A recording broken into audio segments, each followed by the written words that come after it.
नमस्कार प्रिय दर्शकों, हाजिर हूँ मैं विकास कुमार आपके सामने एक अद्भुत कार्यक्रम लेकर। अगर आप कुंडली में ये नहीं जानोगे कि कौन सा ग्रह कहाँ पर कारक होता है और किस भाव में कौन सा ग्रह दिग्बली हो जाता है, तो आपने ज्योतिष में कुछ नहीं जाना। सबसे पहले हमें ये पता होना चाहिए कि किस भाव का कौन सा ग्रह कारक होता है और दिग्बली वो ग्रह कुंडली में किस भाव के अंदर दिग्बली हो जाता है। तो आज का यह कार्यक्रम देखने के लिए आप सभी का बहुत बहुत धन्यवाद। अब हम आगे जो आने वाली वीडियो है मेरी, वो महादशाओं के ऊपर रहेगी कि कुंडली में कौन सी महादशा कितनी चलती है, कितने साल चलती है, किस महादशा में कैसा फल होता है, कौन सी महादशा में कैसे देखें कि उसका अंतर आएगा। जैसे शनि में बुध का अंतर आएगा तो वो कैसा प्रभाव हमें देखने को मिलेगा। तो उस पर मैं 2 से 3 वीडियो लेके आऊंगा महादशा के ऊपर। तो आप चैनल को सब्सक्राइब कर लीजिए और वीडियो को लाइक कर दीजिए। अगर आपने अभी तक चैनल को सब्सक्राइब नहीं किया है तो आप में आने वाला जो वीडियोज है, जो कार्यक्रम होंगे, वो आप मिस कर दोगे। तो इसीलिए कहता हूं कि पहले ही चैनल को सब्सक्राइब कर लीजिए और बेल नोटिफिकेशन आइकन को दबा दीजिए। चलिए अपने विषय के ऊपर बात करें। उससे पहले अगर आपका भी कोई सवाल है तो आप बेफिक्र होके आराम से मुझसे पूछ सकते हैं। उसके लिए कमेंट बॉक्स है, तो कमेंट कीजिए, मैं आपका जवाब दूंगा आने वाली वीडियो के अंदर आपके सवाल का। तो चूकिए मत, अगर आपका भी सवाल है तो तुरंत कमेंट कीजिए ताकि आपके सवाल का आपको जवाब मिल पाए। तो जो आज का हमारा विषय है वो है कारक और दिग्बली ग्रह। उसका मतलब है कि कुंडली के अंदर कौन से भाव में कौन सा ग्रह तो कारक होता है और कौन सा ग्रह दिग्बली होता है। तो वीडियो शुरू कर रहे हैं हम। उससे पहले चैनल को सब्सक्राइब करना मत भूलिएगा। चलिए, अब जो सूर्य है, सबसे पहले सूर्य ग्रहों का राजा है। तो सबसे पहले हम सूर्य को लेंगे कि सूर्य जो है वो किस भाव के अंदर कारक होता है। सूर्य पहले घर के अंदर, जो प्रथम घर है कुंडली का, जो पहला भाव है उस घर में कारक, और जो कुंडली का 9वां भाव है उस घर के अंदर सूर्य कारक होता है। और जो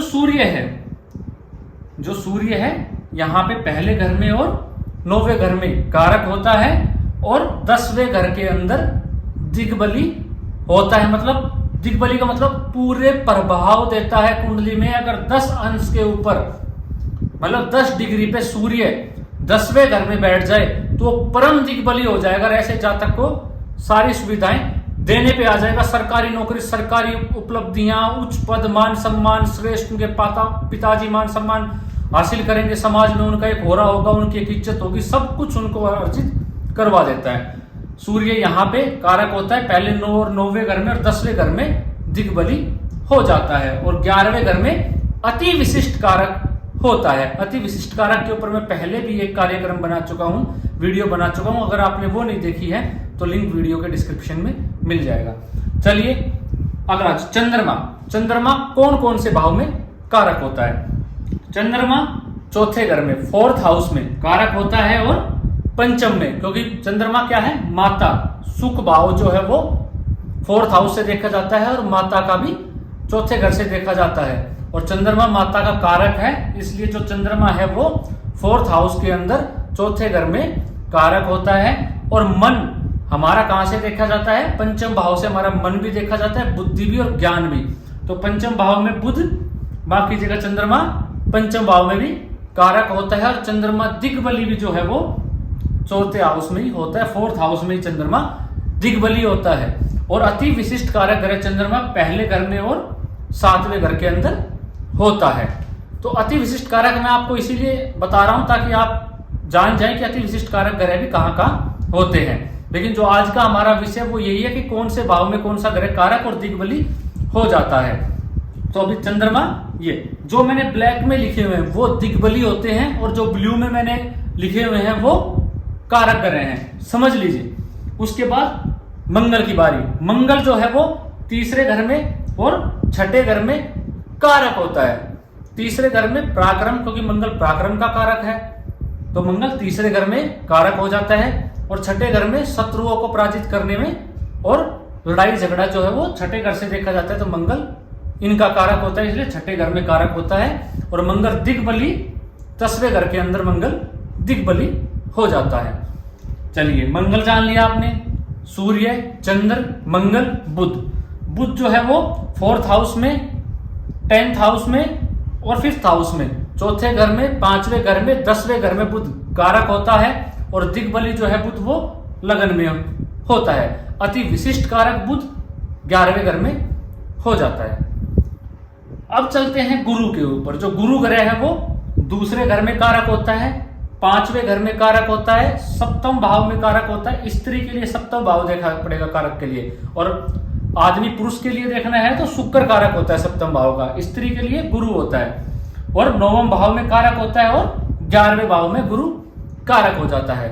और जो गुरु ग्रह है वो लगन में दिग्बली होता है। और अति विशिष्ट गुरु ग्रह कहाँ हो जाता है? 9वें घर में और 5म घर में गुरु अति विशिष्ट कारक होता है। गुरु के बाद शुक्र, जो शुक्र ग्रह है वो 4th हाउस के अंदर कारक होता है, 7म भाव में कारक होता है। और दिग्बली भी शुक्र जो है वो 4th हाउस में होता है। अति विशिष्ट कारक ग्रह 12वें घर में शुक्र हो जाता है। शनि ग्रह, शनि छठे घर में कारक होता है, 8वें घर में कारक होता है, 10वें घर में कारक होता है, 12वें घर में कारक होता है और चौथे घर में कारक। क्योंकि जो क्षेत्र का घर है, क्षेत्र का भाव है, जो समाज का भाव है वो कौन सा है? चौथा। इसलिए शनि क्षेत्रफल का भी कारक है, इसलिए शनि चौथे घर में भी कारक होता है। शनि 7वें घर में दिग्बली होता है। अब जो राहु और केतु, राहु जो है वो तीसरे घर में कारक होता है, छठे घर में कारक होता है, 10वें घर में कारक हो जाता है। और जो केतु है वो दूसरे घर में और 8वें घर में कारक होता है। आप इस चीज का स्क्रीनशॉट ले लीजिएगा, अगर ताकि आपको दिक्कत ना आए आगे भविष्य में, आप आसानी से इन चीजों को याद रख सको कि कौन सा ग्रह किस भाव में कारक होता है। अगर सूर्य अपनी ही राशि में 10वें घर में बैठ जाए तो उसको क्या नहीं दे देगा? मंगल ऊंच का होकर अपनी राशि में 10वें घर में बैठ जाए, उसको क्या नहीं मिलेगा? उसकी जिंदगी में किस चीज की कमी होगी? अगर गुरु 9वें घर में 5वें घर में बैठ जाए तो ही बहुत बड़ी बात होती है कुंडली में, वो सब कुछ दे देता है। और अपनी राशियों में, खुद की राशि में और उच्च राशि में जाके बैठ जाए तो क्या नहीं कर देगा? तो ये है कारक ग्रह। और अति विशिष्ट कारक ग्रह भी मैंने साथ साथ बता दिया। और दिग्बली ग्रह कहाँ पे होते हैं?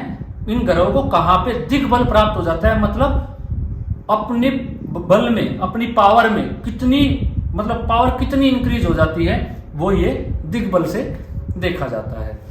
अगर अभी तक आपने चैनल को सब्सक्राइब नहीं किया है तो चैनल को सब्सक्राइब कर लीजिए, वीडियो को लाइक कर दीजिए। अगर आपका भी कोई सवाल है तो पूछना मत भूलिएगा, मैं अपनी आने वाली अगली वीडियो में जरूर उसका जवाब दूंगा। नमस्कार।